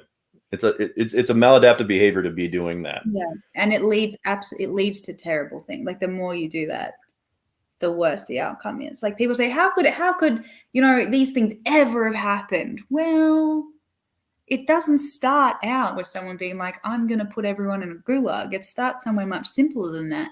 And you think it sounds like a good idea until you, after 20 years, you look back and you go, how did I end up here? That's like... Right. Well, so small incremental movements, and all it starts with is this person has more than you of something. Yeah. Yeah. Right. Exactly. Because we don't mind our biases, right? Because people always talk about confirmation bias. But what they never discuss is what's called epistemic bubbles, right? So confirmation bias is when we seek out information, and I'm sure you know this, is when we seek out information to confirm our beliefs. Yeah. But an epistemic bubble is where we push information away that is contradictory to our beliefs. So now we're just a one-way filter. And when we do that, instead of being completely open and completely aware and open-minded about all the information, which can be a lot sometimes, it can be overwhelming. What we're doing is we're literally building ourselves a pathway towards what Solzhenitsyn made a point of in his book, was we create ways that we can either kill each other really quickly or ignore each other really quickly. And I find that harmful. I find that extremely harmful. And I don't want women to suffer with that. And so I've been an outspoken opponent of MGTOW and critic of MGTOW. Because I think what they're allowing is a very toxic behavior that is going to backfire on them the same way that militant feminism is going to backfire on them. Yeah, well, I think it's interesting you say this because it doesn't just backfire. Like the same way with militant feminism doesn't just backfire on militant feminism. It backfires on feminism as a whole. You're making the whole thing look bad. And the same thing with MGTOW, they make men's rights activists look bad. Well, they're not the same thing. There's this Twitter account that sometimes tweets mean things to me, and they're called Take Down MRAs or something, and they're like MRAs are the worst, and their background is of MGTOW, and I'm like, well, that's not the same thing. Like your MGTOW makes people who just care about men's rights look bad, and that's why I get really frustrated. Like I understand the things that are happening in the world that would make them this angry. I just don't respect the response. Right. Well, it's like being angry at an apple because it's round, purely because it shares that characteristic with an orange. You know what I mean? So that's a merchable phrase. You should put that on a t-shirt and say it. I'm full of those, I guess, today. But yeah, like I really am concerned about how men can help women in their world. Are there things that men are missing from the conversation? Are there things that we're still doing that are, kind of toxic behaviors? I don't like saying toxic masculinity because I don't think toxic masculinity is like throwing a blanket over a problem and just calling it a problem, right? There's toxic traits, sure, but there's no such thing as toxic masculinity. I think, the answer to every woman's question about what can men do to help us is going to be different every time. Which means like the only thing I can really say is just have open discussions with the women in your life about can you help them? What's going on for them? What's the reality of their situation? Yes. Because like the question about a single mother, I feel really uncomfortable answering it because I've never had that experience. I can guess what my worry would be, but you're much better off asking a single mother what the answer to that question is. Like, or I've never experienced sexual assault, for example, so I'm not the right woman to ask what how a woman who's experienced that needs help from the men in her life. I'm not the right woman to ask. But if you do know a woman who's been through that and you want to help her, just very gently say, I'm here to support you. If you need anything, let me know. That's the best thing you can do, because every woman's experience, they're not the same across the board. They're all different. And again, not every woman who experiences the same thing is going to be the same. So they're all going to have different answers. Like I'm a very deal with my own thing kind of person. Like if you try and get to fix my problems for me too much, I'm going to get annoyed because I'm like, I'll just like, let me handle it. When I need your help, I'll ask you. But some women are different than that. So it's just about talking about to the women in your life and asking them what they need and how you can help and what you bring to the table to help them.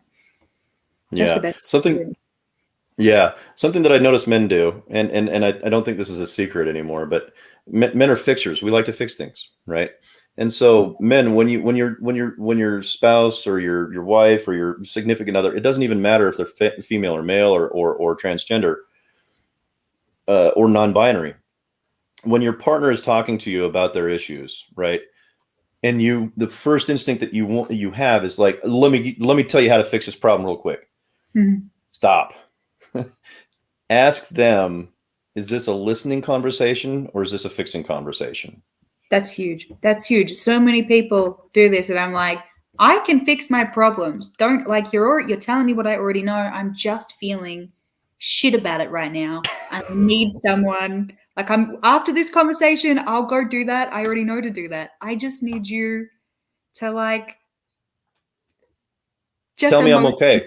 Yeah, emotionally support me, pat me on the head, tell me it's all gonna be all right. Don't actually pat me on the head, but you know what I mean. Right. Yeah. Well, you seem like a very strong individual, and I know this sounds weird, but I'm really glad that you've never been sexually assaulted. Now, why does that sound weird? It sounds weird coming out of my mouth. It's an odd thing to say, I guess, but I'm also glad. Yeah. I'm also glad. God help the person who tries to do that to you, because I've been watching you long enough that I know that if they do, they're probably messing with the wrong woman, first and foremost. I Like remember I could see Gitta laying some ass kicking down on somebody and really messing somebody's day up. my cousin watched a video where I talked about, my fear of that happening one day and the things I do to make sure it doesn't, and like holding my keys in my hand so I'm ready to stab him in the eye. And my cousin watched the video and he looked at me and he had a tear in his eye and he was like, "I'm so proud of you. I'm so proud of you. You stabbed them in the eye."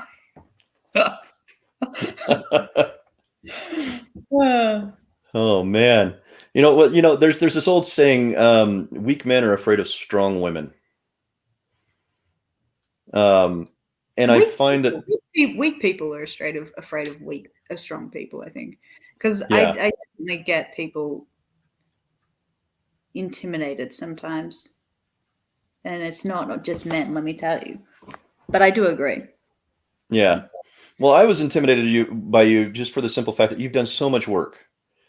Like I know you might not feel that way, but the number of videos that you have online and probably the number of people that you have influenced and that you have helped with your videos, I think would probably stagger you. Because I've talked to other friends of mine who know who you are, and we've never talked about it, right? So, and I've even referred a lot of the guys in my men's group to watch your videos because you cover not only men's rights, but you cover mental health. Now, whether they're hitting that like button, I don't know, but they need to hit the goddamn like button and subscribe. And subscribe, But comment down below. yeah, but I think yeah, I don't want you to I don't want you to underestimate. Excuse me. I don't want you to underestimate the importance that you've had on people's lives, including mine. You are part of the journey that got me here. The reason why this whole journey got started is my friend killed himself, and I loved him like as much as another man can love another man, in the platonic sense. And I got to thinking and I wanted to approach some of my friends. So we had a party, and there was only 4 of us left, and I asked the question, okay guys, how many of you in the last year have put a gun in your mouth and thought about suicide? 3 of the 4 of us said that we did. And I was one of them. And that still hurts to admit. The guy that didn't, I was amazed because he was the one who I would have traditionally said, yeah, he's definitely one of them. No, he wasn't. You know why? Because he started getting help. He started a medication that helped him because they found out that he was on the wrong meds, that the meds that he was on was causing him to go manic. Yeah. Because he was misdiagnosed. So now he's properly diagnosed, on the right medication, getting therapy, going through help. He was the only one in that room that didn't want to kill themselves over the last year. And it's hard for me to admit. Sorry? Doesn't surprise me. Yeah. So I was one of those people that put a gun in my mouth. And that's still to this day really difficult to admit, because I don't like feeling weak, but I understand that that's not weak. That it is expressing a state of emotion that I am unable to control or convey. And the best thing I can do is start to talk about those things with the people in my life. And that's what really kicked my ass into gear when I looked in that room and 3/4 of the men in that room, including myself, could have ended their lives at any time in the last year had they just pulled the trigger far enough. That scares the shit out of me. Yeah. Yeah, it scares the shit out of me too. And it doesn't surprise me either because, as I said, when I started talking about these issues, the thing that spurred me on to keep talking about them was the amount of men in my life who I knew on a daily basis, saw them all the time, had known them since I was a kid, who started coming forward and saying, I've been through this, I've been through that, this happened to me. And I was like, how did I not know about this? And so it doesn't surprise me at all, really, although it does hurt my little heart. And I don't know, I get a little bit speechless when I hear stories like that, because I mean that's why I talk about it, but then you're right. Well, I feel like I'm not doing enough to make it better. you're doing it. You're doing everything you're supposed to be doing, and I think you're doing more than you should be doing. because you put yourself out there on a very regular basis. So let me help you with something too. And this might be something that you might want to talk about too. Is that something that of all the conversations I've had with the men in my life about suicide, something came up that was really, really interesting. Is that some of the men, actually a large percentage of the men, I would put pretty close to about 50-50 on this. And obviously this is not a scientific study, so, but bear with me for a minute. But about 50% of the men that had admitted that they had either wanted to attempt to commit suicide or had thought about committing suicide, about 50% of them said it wasn't because I was depressed. It was because I was fucking tired. I just wanted a break. I'm Yeah, tired. that doesn't surprise me either. So Actually. do women think the same way, or are there ways that we can help women and their struggles with suicide prevention? Are there things that we're not talking about? And I love the fact that you mentioned talk to your partner, talk to your friends, approach them quietly and carefully and respectfully and talk to them, get their feelings. But are there Mm. any specific things that we're not paying attention to because of all the muck and mire and the conversations that are happening between these groups? Are we missing something? Between men and women specifically? Well, just in suicide prevention in general, but I definitely do want to focus on women because I think it's important for us to be mindful of the struggles that they're facing. I don't want to ignore them just so that my group can get more attention. I don't want to do that. I want to make sure that we're paying attention to both parties, really. Yeah. Well, I think it's interesting that you said that they didn't want to do it because they were depressed. They wanted to do it because they were tired. They couldn't do it anymore. That's I mean, I definitely had depression, but um, that's very similar description to how I felt a lot of the time when I was at my worst. It was just like, I can't do another year like the last year. I can't, something's. And then what I would say to those people is what got me through that was I said, something's got to change because I can't do this anymore. Right. Well, if I want something to change, I'm the one who has to change it. Like, what is it that I can't do it anymore? Is it my job? Is it my relationship? Is it the people in my life? Is it what is it? Where's it coming from? What part is causing me the most stress? And when I eliminated those things, I stopped saying I can't do it anymore. You still get tired, but instead when you're tired, you're surrounded by people who support you. I called up my cousin last week and I said, oh, I've just had such a bad week. I'm just really tired. I feel really alone. And instead of him saying, oh, that's really sad, he said, what can I do to help you? And I said, I could come visit you. And he said, come visit me. So that's where I am, visiting my cousin at the moment. So when you eliminate those things, it's about assessing where you're at, where the pain's coming from, eliminating the pain and replacing it with positive things. So that's what I would say to them. But in relation to what are women struggling with, I don't know if there's anything that's female specific because I don't know if mental health is. I don't think of it as a gendered thing. I don't think of it as a male exclusive thing or a female exclusive thing. But I think again, it's really more similar than it is different. Like, I think I really strongly relate to what they're saying about being too tired. I can't do it anymore. And I think if you have a friend in your life, this is something I talk about a lot because I think it's something that's really misunderstood about me. If you have a friend in your life who you think is strong, right? What people don't tend to remember about strong people is they're strong because they have to carry a heavy load, right? So they're strong. It's easy for them because they're strong. No. Like, they're carrying a heavy load, which makes them strong, which makes it harder.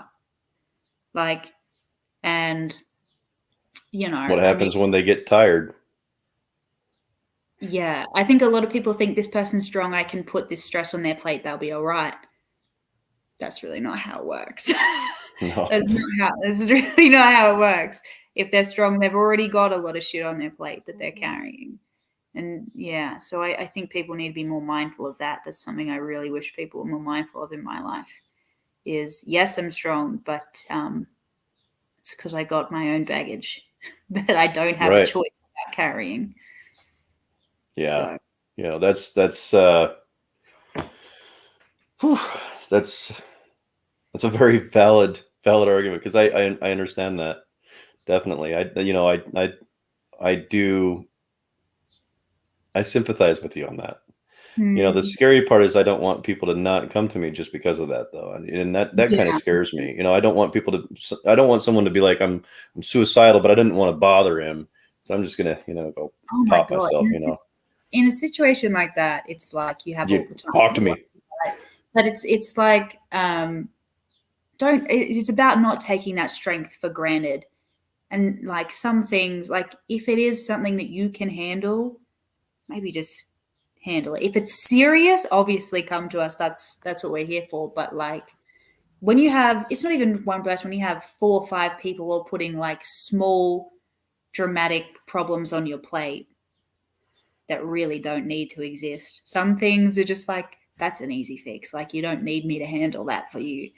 Don't do that just because you think the person is strong, because it's not fair. If it's a serious problem, I'm exactly the same. Come and find me, and I will pause. I will pause everything else. It'll all stop so I can help you. Yeah, absolutely. Well, I think this is a good time to end. But I'd like to talk to you a little bit after I end the live stream. Yeah, because there's some other things I wanted to talk to you about. But so I want to end this stream by talking to the audience and let you guys know that it's important to have these conversations with the people around you, the people that you love. Don't be afraid to feel vulnerable. Being vulnerable is okay. If you can't trust the people that you want to be vulnerable about or around, go see a therapist. There's nothing wrong with that. Call a friend, call the suicide prevention line, but please don't end something before something else can start. Give us all a chance to have you in our lives, because chances are we love you and we want you there. If you have any questions or comments, put them in the comment section below. I don't like saying, I'm a horrible self-promoter. I mean, hit the like button if you like it. If not, don't worry about it. No. Hang on. I'll do it for you. Like, share, subscribe, comment down below. You've got to back yourself. Be confident enough to back yourself. Like, share, subscribe, comment down below. Well, I don't like doing that because I don't do this for the likes. I don't do it for anything else. I do it because I if this is a video resource that someone can use, that's payment for me. Here's why it's important though, because the more that people like, share, subscribe, the more that YouTube pushes the video through the algorithm, so the more people will see it. So it's not even about you. It's about making sure that the message gets heard. All right. You convinced me. All right. I was wrong. Like, share, and subscribe, everybody. And don't be afraid to contact your local mental health provider and get the help that you need. Try and seek out and see if your community has a men's mental health group. If so, I wholeheartedly beg you to go and talk to other people, other men, and allow yourself to explore your feelings with other people, because I think you'd be surprised at how many people feel the exact same way you do, and how many men feel exactly the same way you do, and how many women feel the exact same way you do. So I want to thank everybody for coming today. And I want to thank Gitta for coming. She's actually in Sunday today. And so she got up early today and chose to spend her morning talking to us. And I am eternally grateful for you coming and talking to me on a whim, talking to a nobody and talking to somebody you don't even know. I really do appreciate you. So thank you very much. And everybody, we'll see you again some other time.